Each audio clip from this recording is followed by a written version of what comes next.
Okay, welcome back. Here we go.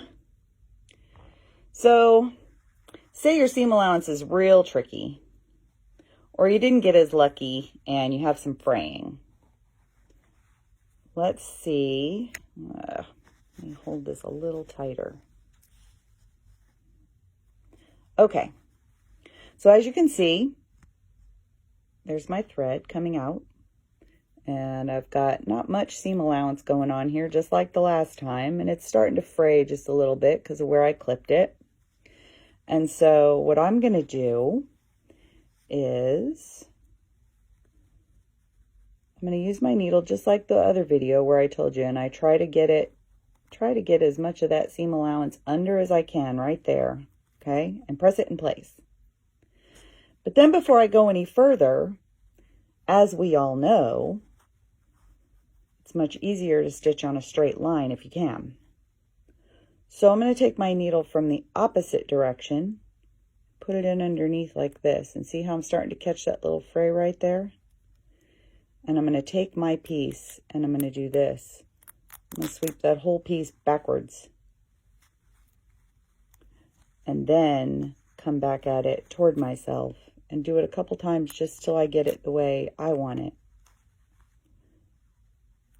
Oh, and it doesn't want to cooperate right now, of course. I mean, you can still see there's just a little bit of fray there. It's okay, because now I can start stitching in toward there, right?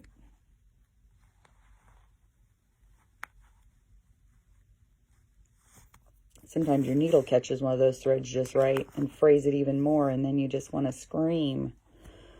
All right. And so instead of completely rotating, I'm only rotating a little bit because I've got this kind of bent back right now so that it's less of a V.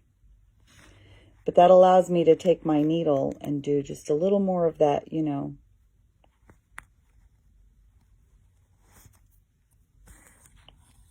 the very exact term of swooshing.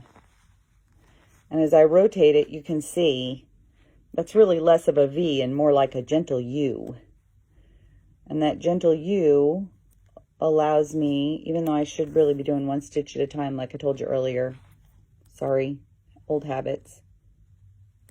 And I've got that one little fray there, but I can come back and fix that. So now that I've gotten into my V and I want to come back out of it, look at how wonky this line looks, because that's not where my seam allowance is. But I have a thumb and I have a needle. And I can go in underneath and I can start to pull gently, gently, gently, until I start to see that seam allowance come around. And then do my one stitch in to the center like that. And as you can see, I got my V. And now I can stitch out of my V and along my line because I was gentle with it.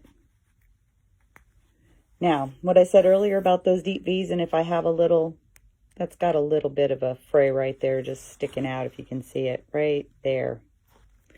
And a lot of times what I'll do is I'll bring my needle back in like right there.